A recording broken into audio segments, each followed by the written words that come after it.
I got the idea of trying to stop female genital mutilation, which I'd been hearing about for a few years. I chose Mali because I speak French, and I thought at the time that it was one of the places that does the worst kind of FGM. It turns out it doesn't do the very worst kind very much as a regular thing, the kind where you sew the genitals of the girl up, but the regular kind of FGM is bad enough that it seemed like it was worth staying there. So I've been working with, I worked with 3 different organizations, and then I helped to found the organization I'm working with now, which is called Sini Sanuma over there, and Healthy Tomorrow over here. So what is FGM? Sometimes called excision, female genital mutilation. You cut the labia, the clitoris, and sometimes the labia. It's about half and half in Mali. Sometimes they just cut the clitoris, sometimes they cut the labia. It's a very painful thing. They typically don't use anesthesia.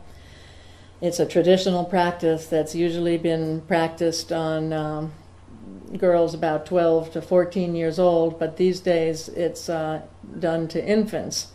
They think it's more humane and that the girls will forget about it, and we don't think they usually do.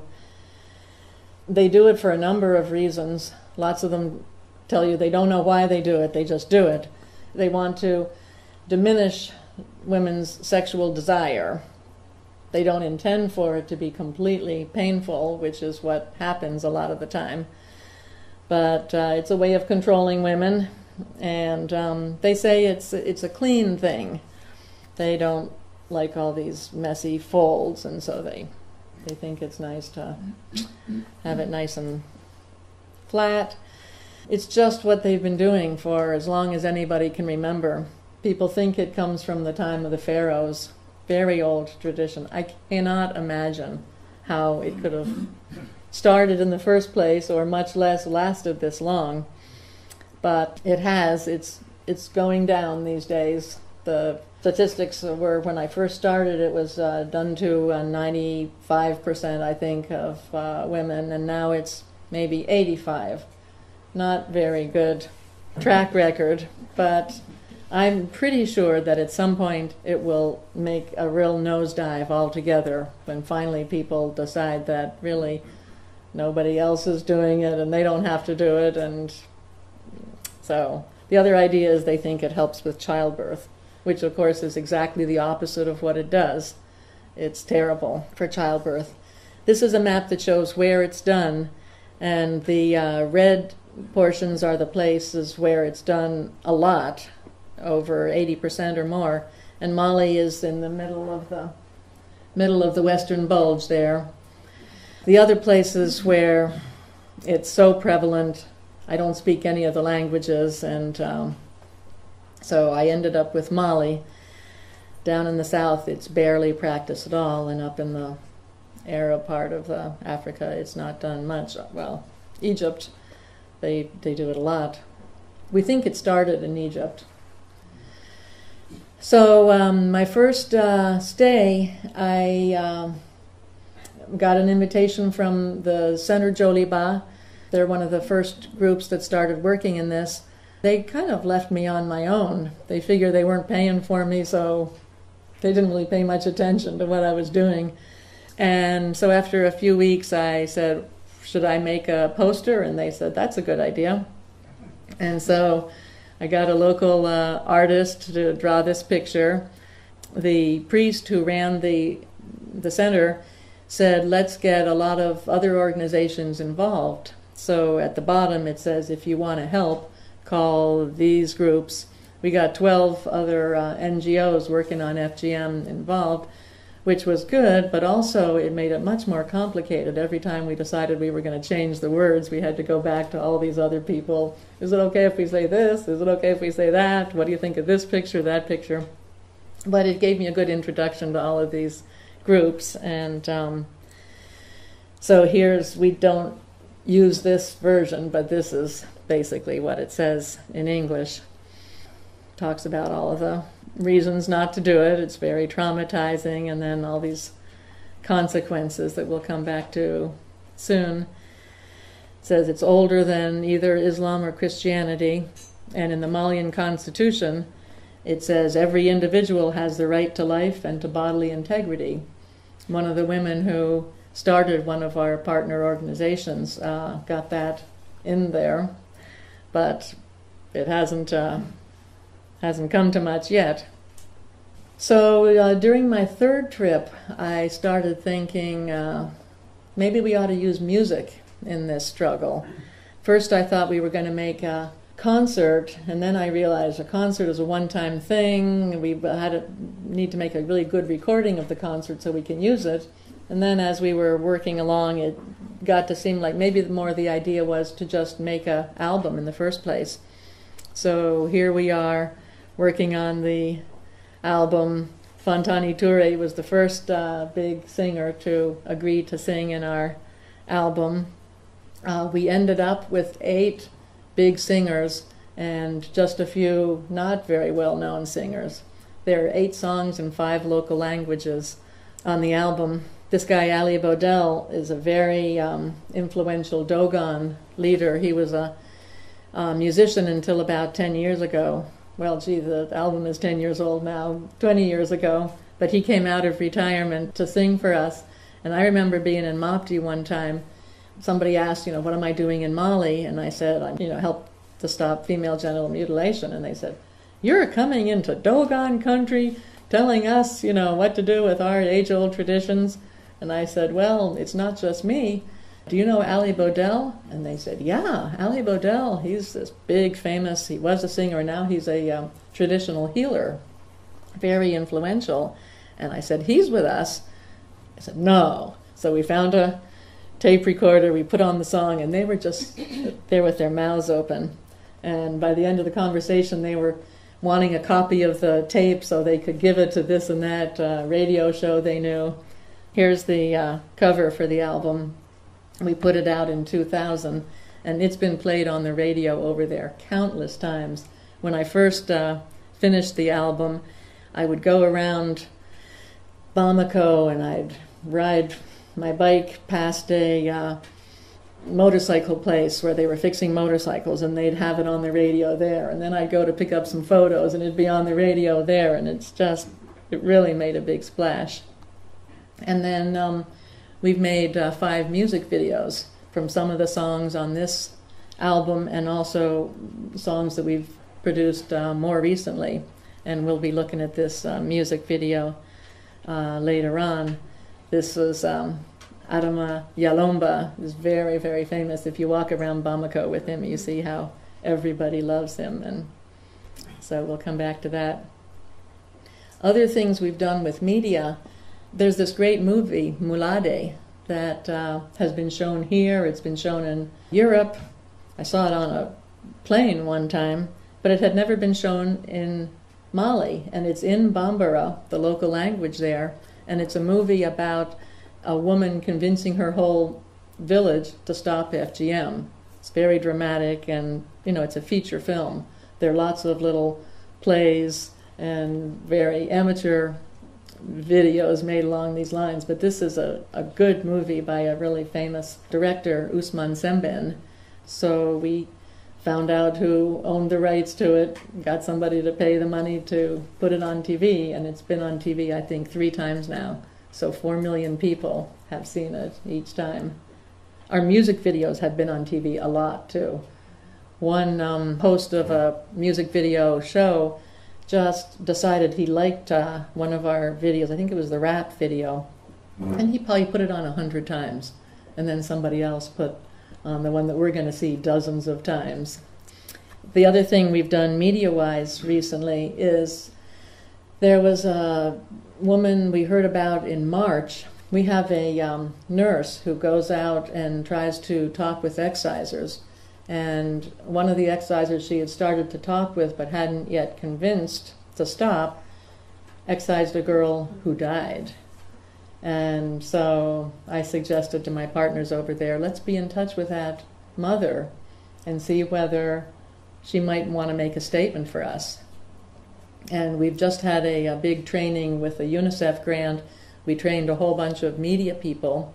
And so we got one of those media people together with the mother who just had her daughter killed. And she made apparently a very touching testimonial. She was crying as she was describing how horrible it was and how, begging people not to make the same mistake. So besides our media work, we do lots of public meetings. The woman standing up there is one of our main people who leads meetings, and she was one of the people from my host family. She's very happy to be working on this matter. She used to spend all of her time cooking for this enormous family, and now she's involved in this campaign, which she's very much behind. So sometimes we get chairs, but sometimes they just bring mats and sit on the ground, which they're used to. And this was an outlying part of Bamako where we went and had this meeting. This woman is singing. Lots of times we use singing to brighten up the meetings. What we talk about at these meetings, we start out with just the experience for the girl, what it's like to be held down and have your genitals sliced with no anesthesia. Some girls just die flat out, or they get tetanus and they die. Lots of people get chronic infections, go on for their whole life. Urinary infections, vaginal infections. We came across a woman in one of our meetings that had a urinary infection, and it was so bad she was incontinent, and this had been going on for years. She lost her husband. She was living in a little remote cottage outside the village. I thought, ooh, boy, I don't really want to get involved in an enormous medical bill, but let's just take her to the doctor and see what it is, in case it might be something that's not too complicated. Sure enough, she had a urinary infection. So for about $30, I took her to the doctor, gave her the medicine. She was all better. Now, there are lots of complications that are more serious than that, but when you're so poor, you don't have the option of going to the doctor, and everyone had jumped to the conclusion that she had a fistula, which I'll come to soon. But another kind of problem that people get is difficulty in childbirth. People over there always talk about how unexcised women give birth easily. Well, any of you who are mothers know that's not the case. It's not easy in the best of circumstances, but if the little lips around the vagina have been cut, that's all scar tissue. So what's a hard job to begin with, to stretch and let this enormous head come out, is now practically impossible. So you get tears. Sometimes the tears go in one way and sometimes the other way. Depending on where the tear goes, you can't control your bowels or you can't control your urine. And these are very, very complicated to fix. And we had one woman with a fistula, they call it, who had 3 operations, and it didn't look like the state of medicine in Mali was up to the job of repairing her damage that came from being excised and giving childbirth. And sex is very painful for many excised women.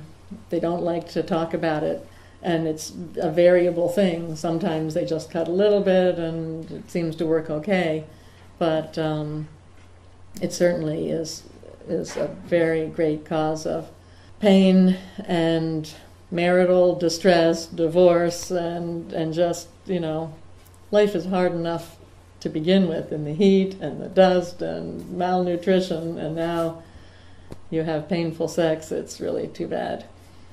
FGM spreads AIDS. Lots of times they excise a number of girls together and they don't clean the knife, and so if one has it, they all get it. It causes pelvic infections, which, if they get bad enough, lead to sterility. So they do this thinking they want to help childbirth, and it just has the opposite effect. There are many more drawbacks, but that's a good beginning.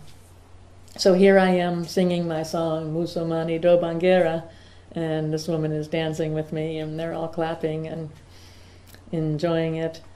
It's funny how joyful the struggle against FGM becomes when you introduce music into the equation.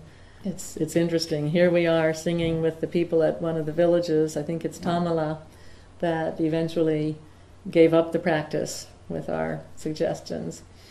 And here they are running a meeting under a tent in a marketplace.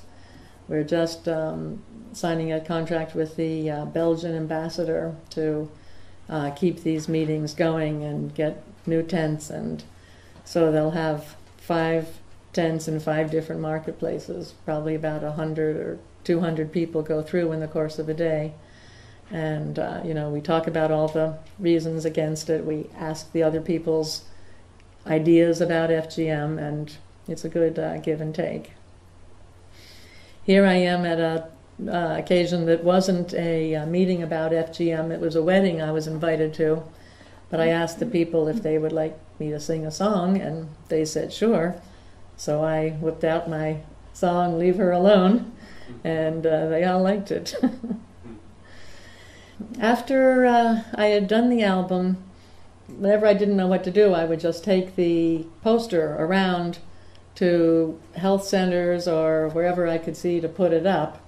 And in 2 different health centers, I met people who got all inspired about the project and wanted to know how they could help. I said, well, you can put up more posters. I'm not really sure. I didn't know what to tell them. I went to a meeting of the National Committee where all these groups working on this problem get together, and nobody there had any ideas. They said, you have volunteers? People want to just help you? And I said, yeah, I don't know. They hadn't heard of such a phenomenon. So I invited the 2 women who were both health workers to get together, and I said, we're not going to leave this restaurant until we think of something we can do that will let people who want to help us get involved. And we said, well, why don't we just collect the names of all the people who agree with us? And that's what we decided to do. So here we founded the Pledge Against Excision, and here this woman is being shown how to hold a pen because she's not used to writing anything. Many of the signatures on our pages of 30,000 plus signatures are just little squiggles, but the person who's getting the signature will write in the name and address and so forth. And so here are people signing the pledge. We've been doing this for a number of years. Here's that same woman who was standing up in the green dress before talking to an exciser, trying to get her to sign the pledge. I think that's the pledge sheet that she's got right there. You wouldn't go right to the pledge, but once the person is in agreement with you, and we put her name on a list of excisers who've stopped for us, which has more than 200 now. I seem to remember that she went on to convince another friend of hers who was an exciser, so we got 2 for 1 in her case. And here is a copy of a page of the pledge. Dioncounda Traoré is now the president of Mali since the coup. He used to be the president of the National Assembly, but now he's the president of the country, and most of the people on this page are legislators, députés. The day that we turned in the signatures to them, we said, well, would you like to sign too? And so the list is growing. And here's what the 30,000 signatures looked like when we gave them to the legislature. We were working for a long time trying to get a law passed in Mali, and we still want that to happen. But in March there was a coup, and the government is all in a turmoil, so we're focusing our efforts on individual decisions and collective decisions in villages and so forth, but we're not trying to go for a law these days, although we still hope that happens. Here is our president, Shaka Traoré, giving the president of the National Assembly the signatures. We thought it would go a lot faster, especially with the warm reception that he gave to us, but it's really taken its time. Lots of times, especially when we're outside of the city, we'll have meetings in villages, and when they go well enough, the whole village will decide to give up the practice as a group. And this is, I think, one of our first villages. I think this is Musala. And the two women holding those pieces of paper, those are our certificates of honor. They were excisers. One was from the village and one was from a neighboring village, and they were convinced to stop. And so we give them sort of like a diploma, saying, thank you for your sacrifice. We're glad you're putting the interests of others above your own interests, because they make money excising girls. And this one on the right turns out is a great singer.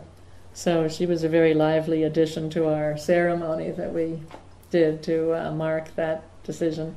And you see a number of us have the same material dresses on. Every year, February 6th, they put out a material. That's the International Day of Zero Tolerance to FGM. And so the Women's Ministry puts out the material and everybody gets it, and makes matching dresses. Here you see us clustered around one of the signs that says, this is Tamala, is a village that's stopped excising, and it gives our little logo and the website. Here we are with the village chief.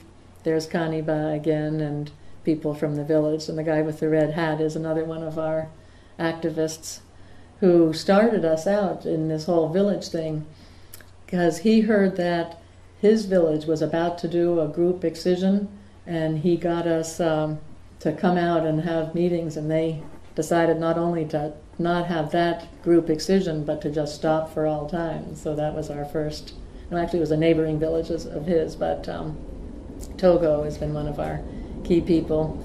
And here are the girls of Misalabugu singing a song at the ceremony where that village, marked their decision. And we have gotten most of these ceremonies on TV. The ones that haven't been on TV have at least been on the radio. So millions of people are hearing about this. And we're not the only group doing these. Here's another, the guy in the red and white in the middle is our president singing, and this is one of the more recent villages to stop. Just before I left the last time, about 3 years ago, I said, we need to get the word out about these villages that have stopped excising more. And so I suggested, let's make a collective list where all the different NGOs who have stopped villages put the information together, and the Women's Ministry will keep it, with a little nudging on my part. So we have a list now of 400 villages that have all made the same agreement, and I thought, let's put this list up at the county halls where our villages are. Our 9 villages that have stopped are in 3 counties, and so at the county hall we put up the list of the 400 and then some pictures and the declaration of the village, which says, we have decided to stop. Our girls don't deserve this. Another part of our work is working with religious people. Here, Shaka, the short one, is with Sharif Haidara, who's one of the very most influential preachers in Mali. He's a Muslim preacher. Almost everybody is Muslim in Mali. Shaka is actually an atheist. Most people who are atheists don't dare to say anything. He was the one who got the idea, let's go talk to Haidara, because he was actually famous for insulting the leaders of our movement. And nobody in the movement had thought of trying to make friends with him. But Shaka did, and we had a nice discussion. He gave us a quote that we still use. Back on the back, there's a handout, the green pages that have the reasons not to excise on one side and quotes from religious leaders on the other side. And we use his quote, even though he doesn't say stop excising, but he does say it's not part of the religion, it's just a tradition. And he's so influential that even though we wish he were saying more, he gets first billing on our list of quotes. Shaka was telling me recently 2 very big imams coming out of the meetings that we've had in the District 1 of Bamako through a UNICEF grant, are preaching very often against FGM.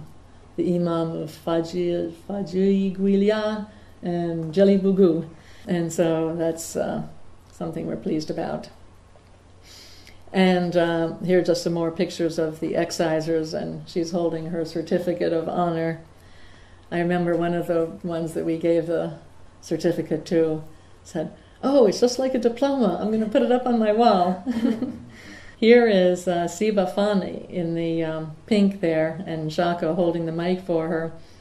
We had a meeting of all the women leaders in District 1 as part of the same UNICEF grant, and it turned out she was an exciser, and in the course of the meetings she got convinced to stop. So here she is declaring in front of all of her colleagues there that she would not do it anymore, and she also has been on the radio recently. We're pretty happy about that. And our most recent project is a series of posters, which we have to look at back there. They're all famous Malians. There's the head of the Griot Association, traditional storytellers, very influential singers. There are two big singers, Fontani Touré included, that you saw before. There's an exciser in the middle of the bottom row there, is Senidia Diarra, who was the star of our music video about ex-excisers. And there's a doctor, and there's a woman who's proud not to be excised, and there's a girl who's proud not to be excised, and there's a victim of excision, and a village chief of one of our villages that stopped. So here you are at the Ministry of Health, and this guy is looking at these posters. Sometimes they're put up one by one, sometimes they're put up all together. And we also have billboards, panneaux d'affichage.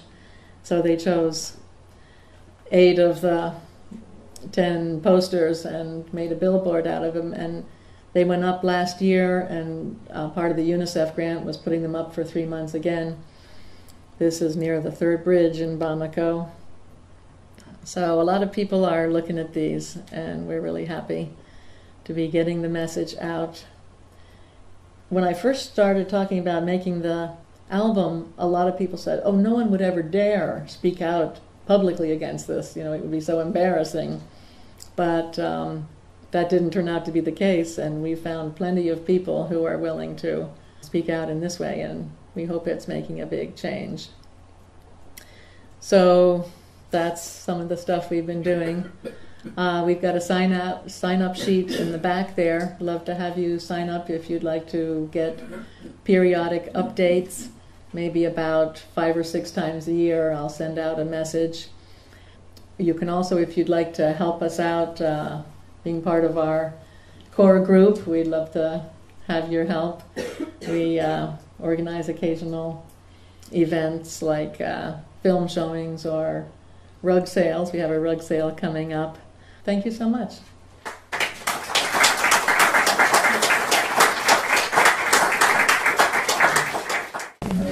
I wonder if you could tell us a little bit more about the culture, just a bit about this, how long it's been around. And not very modernized at all.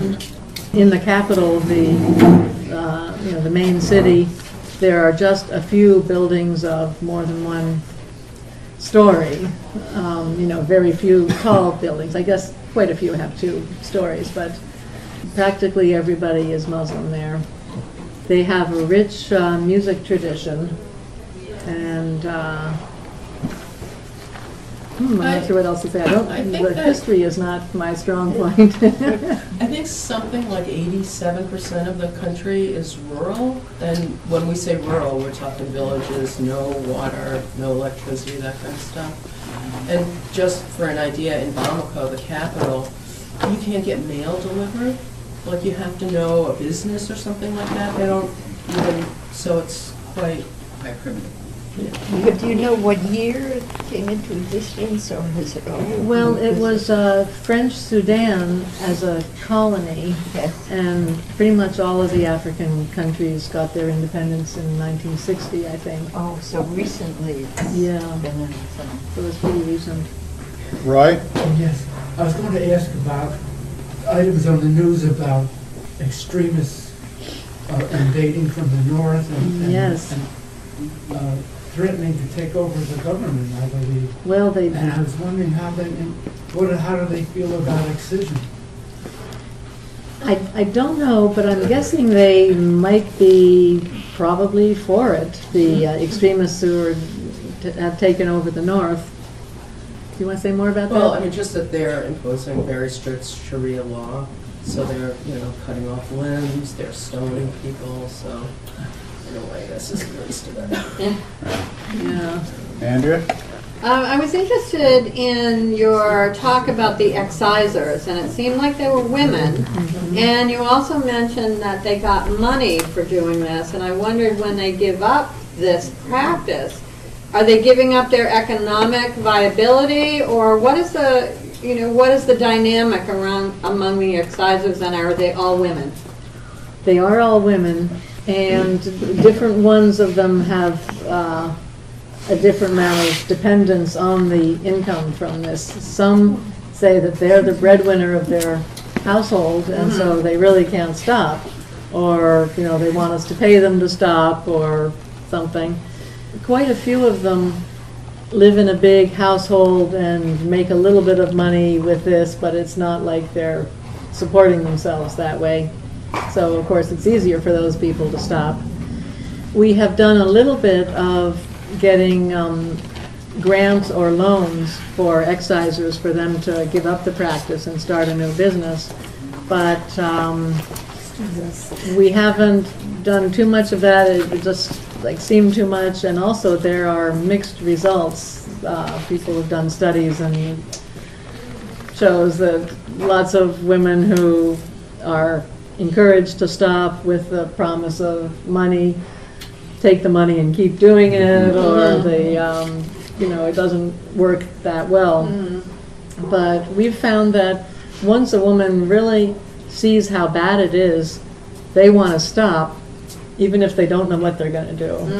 And lots of times we find we go back 2 weeks later and they're preparing food out in front of their house, or they found something on their own. Okay. to Have do. they themselves been excised? The ones? Typically, yeah. Ingrid? Okay. I have several questions very quickly. First of all, and perhaps you're not familiar with the topic, but is there circumcision on men? Mm-hmm. There Yep. is, because it's a Muslim practice as well. Yeah. Okay. And is there polygamy? Yes, there is polygamy. Polygamy. And then you mentioned a priest before. Mm-hmm. Were you in contact with other groups of different religions? Yeah. The first group that I worked for was founded by a priest. There are maybe 3% of the Malian population is Christian. And when I was there a few years back, they celebrated their centennial of Christianity coming to Mali. They were all very excited. When I'm over there, I go to a church. It's partly, I don't really go to church here, but it just seems like it's so hard for people to believe that I'm not Muslim. It's kind of wild enough to say that, I go to church, but to say that I don't even go to church is like, oh my God, don't listen to that lady. She doesn't even go to church. What kind of a church is it? I go to a Church of Christ. They It's a sing and Protestant. dance. Yeah, it's sort of evangelical. And Yeah, they sing and dance. I don't know, it's very lively, and I like, but I'm famous for falling asleep during the sermons. They always station somebody beside me so they can do the elbow. It's about 100 degrees most of the time, Wow. in my defense. how about the Peace Corps. Did you have any connection with them? I tried to get into their language school, but they said it's not enough to be American. You've got to be in the Peace Corps. They don't do much in the cities. They're all out in the villages. So there were a couple Peace Corps people who came and visited our office, and we gave them videos to show and materials to use. And but there's not much Peace Corps in the city where we are. Thank you. David. There seems to be a trend of what we're being shown, etc., that circumcision and excision is a predominantly Muslim practice. Could you talk a little bit about the religious dimensions of what we're trying to stop? Well, there is no religious origin to FGM. I'm going to leave circumcision aside. I think there may be for that, but yeah, it seems like it. Yeah, it's specified in the Torah. And I think maybe in the Quran too. I'm not sure, but anyhow, for FGM, there's no. It was done way before Islam was founded, but quite a few Muslim leaders have kind of latched onto it. This big preacher that we like so much, although we wish he would take the final step, Usman Sharif Haidara, he says anything that reduces debauchery, we're in favor of. And that's his feeling that's what excision does. We've had a number of meetings getting religious leaders together, and they always come out saying, there's nothing in the Quran, the only thing in the Hadith, or whatever it's called, the sayings of Muhammad, or the stories about him. At one point he walks by where he hears a girl being excised, and he says, well, don't cut too much. So some people have said, well, if he thought it was bad, he would have said don't cut at all. And some people have said, well, he wasn't for it because he said don't do it too much. And it's not very clear. We've done a series of meetings trying to get to the religious leaders, because if they get on board, we think that we'll really have something. And the handout that we use in Mali is just the French version of the one we have back here in the green sheet there. And we've found that people reading the quotes of the different religious leaders, most of whom are Muslim, but there's one Christian in there, is very persuasive in Mali. Len? What proportion of the population understands French? 60 or 70. Most of the men, and maybe not quite half of the women or something like that. It goes with going to school. Strangely, almost all the writing is in French, even though the people are speaking Bambara. When I made my first poster in the early years there, we made a big point of having it in 5 different languages, and we would ask people that came to pick up posters which ones they wanted. They always wanted the French. This last poster that we made with the famous people, we just have it in French. It's kind of weird, but anybody who can read in French, and it's easier for them to read in French. Margot? Yeah, I was interested at one point, you were showing, I think you said priest and another priest, and one of them said was atheist.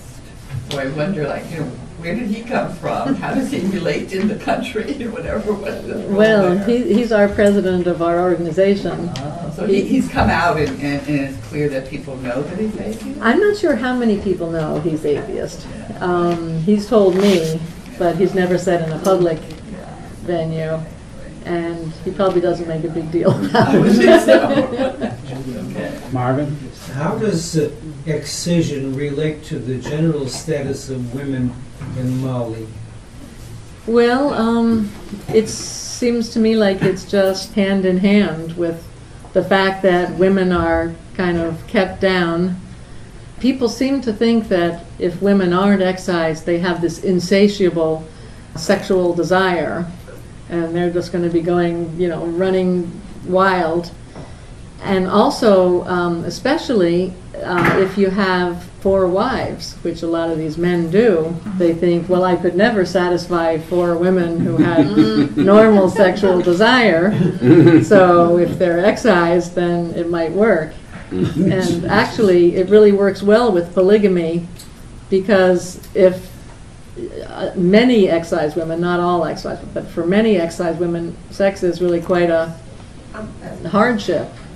And so they may be jealous sort of in an emotional way, but if they think their husband can have his sex with somebody else, then great, leave me alone. It's very sad. I was wondering about the healthcare system in general, because the fact that they do this so cruelly without anesthesia or anything, is this something that's true generally, or why is this done in such a cruel way? Hard to know. It's a traditional thing. It's always been done that way. And there's a big debate in the movement against it. Most people are clear that we don't want medicalization, because it seems like it'll go on all the longer if you have it done by doctors. It'll seem like this is the right thing to do. But other people say, well, if they're going to do it anyhow, let's at least not have it hurt so much. And Is there a good healthcare system generally?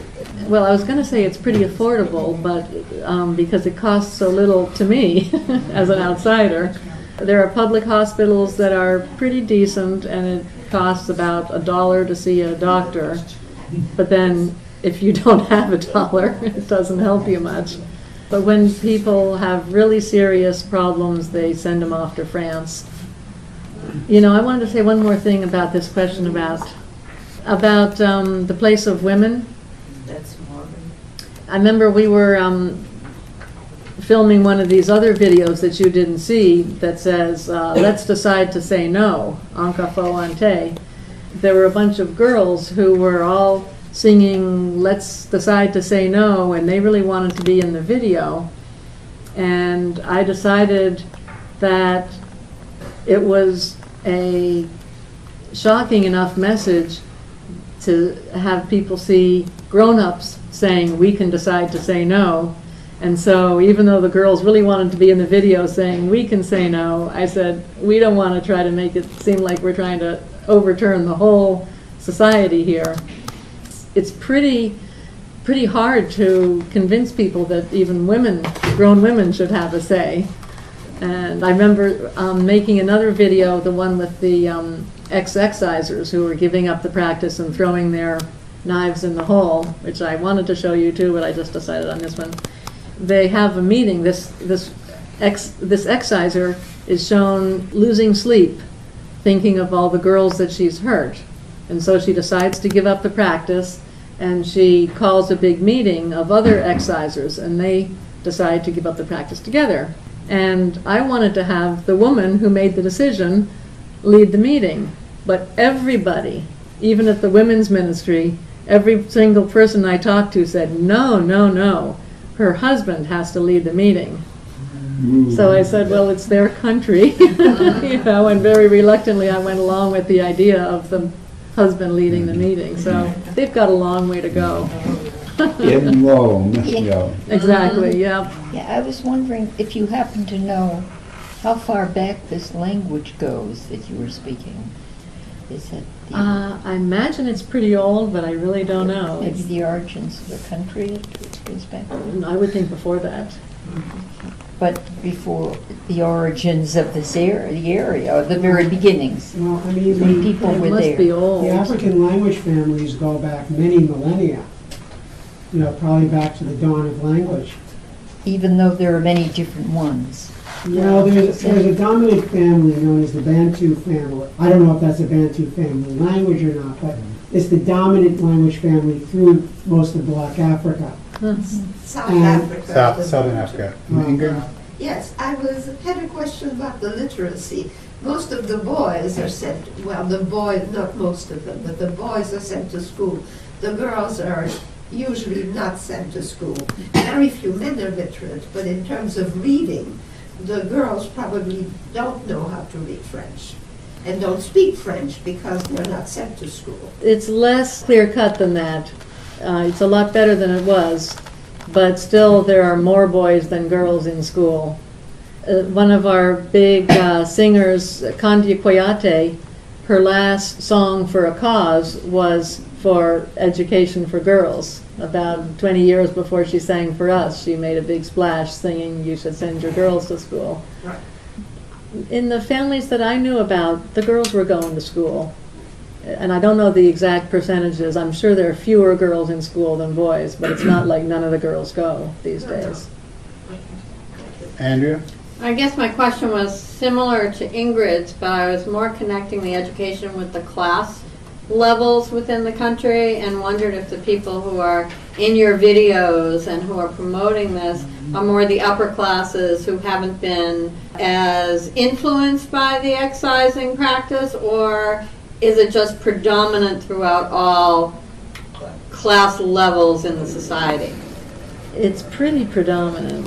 There's a slightly fewer among the richer people, but not as much as you would think. It's hard to know what gets some people started. Lots of times it's something that happens in their family. Right. Just, they lose a girl. And this isn't too related to what you just said, but I just thought of it. Around Timbuktu, they don't excise anymore. Since in 1903, they had a big excision ceremony with like 300 girls, and only one survived. And they just said, Well, that was another question I had. Is there any data on the death rates among this for this practice? Is that something that would influence people? I mean, only one survived out of 300. I mean, Surely that's unusual. It's unusual, yeah, for sure. How can you sustain polygamy if so many girls are dying? I know. Right, good point. It just must have been an overzealous exciser. I really don't know what happened there. Wow. But it's very hard to find the statistics because people will put it down natural causes. Oh, that's natural. 12 years old, natural cause. Just happened to die.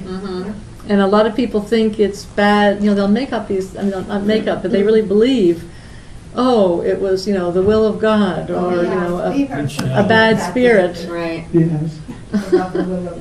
Yeah. Now, you said that the 400 villages had the ceremony pledged to. So, out of how many villages in Central? Thousands. There must be thousands. I should know how many. I'll try to find that out. But and I'm sure there are more than 400 because my idea was we got all the groups that we knew about to put in their things, and I wanted the women's ministry to show this list all around the country and really encourage people to add more, but they really haven't done that. But then if you do it too much, at one point we had a guy who said, well, I had 400 villages that stopped altogether all at once.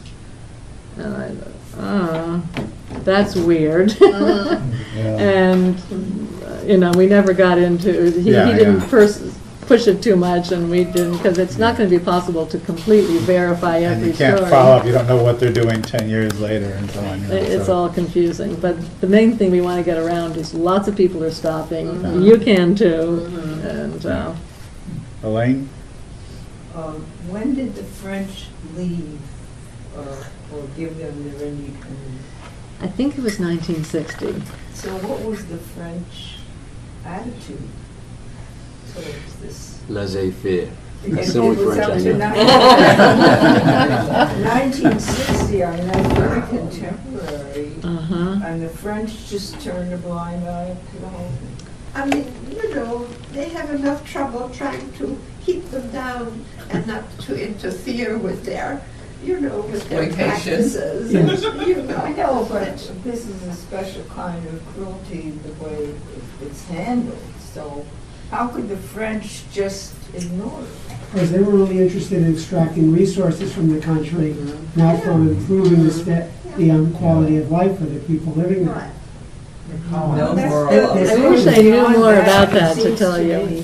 Seems to me a civilized country like France, just ignoring it. Civilization goes out the window when you become a colonial occupier. Yeah. Now, the nature of colonialism changed with the Second World War. Before the Second World War, the colonial powers nominally controlled their colonies. So all of these countries in Africa were French Equatorial Africa or French West Africa or the British Empire. But after the Second World War, the dominant power and military power was the United States. And the model for American control of other countries was not to have the United States own those countries, but rather to allow American businesses to invest in those countries. And the European countries followed that same model and let their colonies become nominally independent, even though economically they're still dependent on the industrialized part of the world. Any questions? Any questions for our speaker? Just one more. Yeah. We'll go to Ingrid now. You think of your question. Ingrid. A handsome couple, you know, where a man is singing with his wife. Does he have more than one wife? Nope. He probably has some girlfriends, but he just has one wife. In fact, I went to a wedding one time, which was happening in Bamberg, so I wasn't too up on everything. But at one point, everybody seemed to laugh and cheer. And I asked later, what was all that laughing and cheering about? And that was when the mayor asked the man whether this was going to be a monogamous or polygamous marriage. And he had said polygamous. So I didn't notice at the time, but it was mostly the men cheering it on. But more and more people are having monogamous marriages. And lots of them, when they have polygamous marriages, the man chooses that, but not really with the idea of having a second wife, but mostly with the idea of keeping the woman on her toes. Carolyn? Yeah. Can you say a little more about how you got involved in this area? It was something that I wanted to do, and I didn't know how to go about it. I talked to a lot of people, and everybody told me, whatever you do, don't go over there. You'll do more harm than good, and just send money if you want to be involved. But one of the people who was saying this did reluctantly give me an address of the Center Joliba, because they were the Malian branch of this network of groups fighting this practice. So I just started volunteering with them. I wrote them and asked if they'd like to volunteer, and they said, sure, I guess. What's it going to cost us? I didn't know what I wanted to do, but I figured it would be a lot easier to figure out what to do over there than over here. And I said, well, I might not be able to do anything, but the least it will be is interesting. So I kind of jumped off into the void. And then how did your organization evolve? When I did the album, I was at the third group that I worked for, or worked with, and it turned out to be a really crummy guy.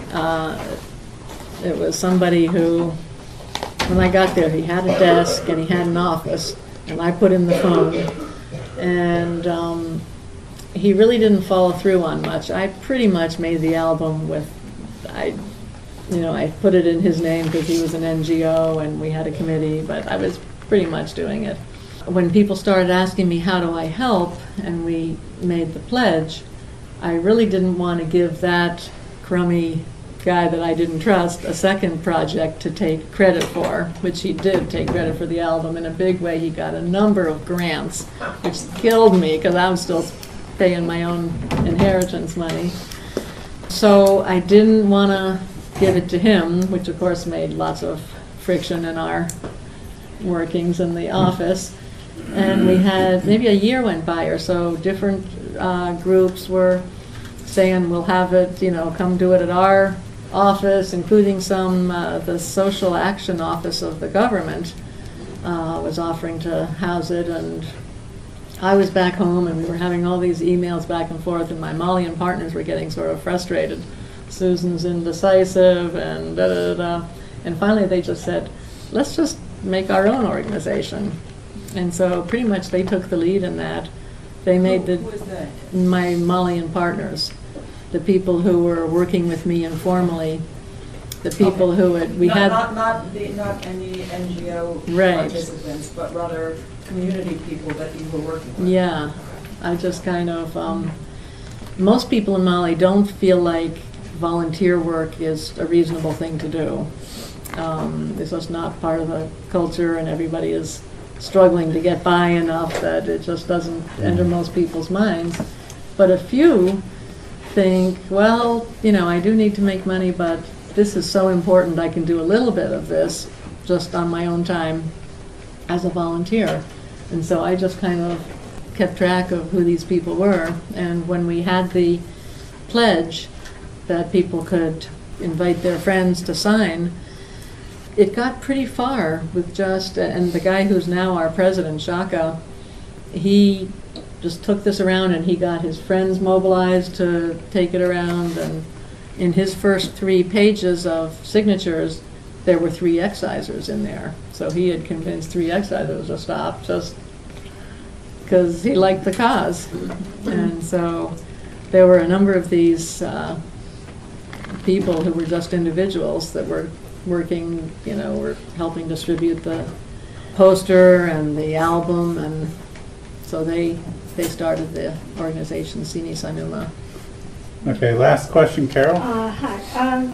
Now, these people who've given up their occupation as excisers, how would they faring? I mean, how do they make a living now that they're not?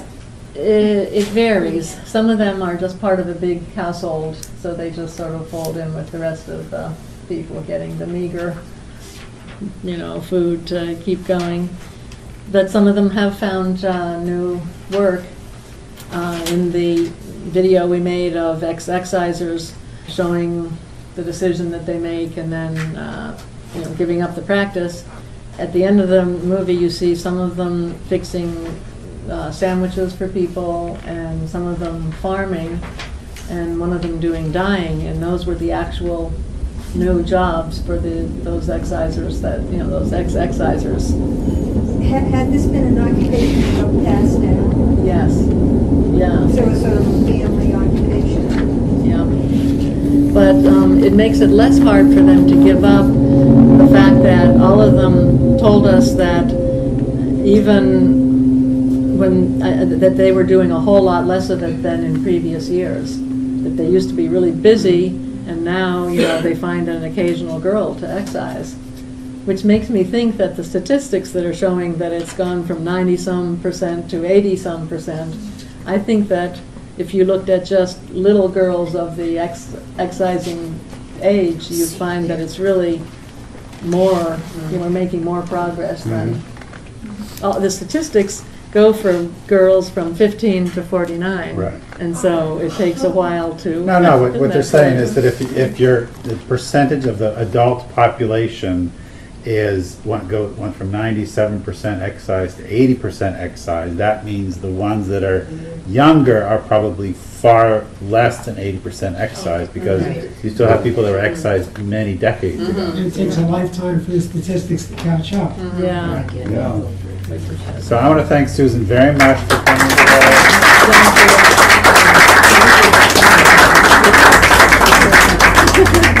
I really enjoyed being here. Thank you. Thank you.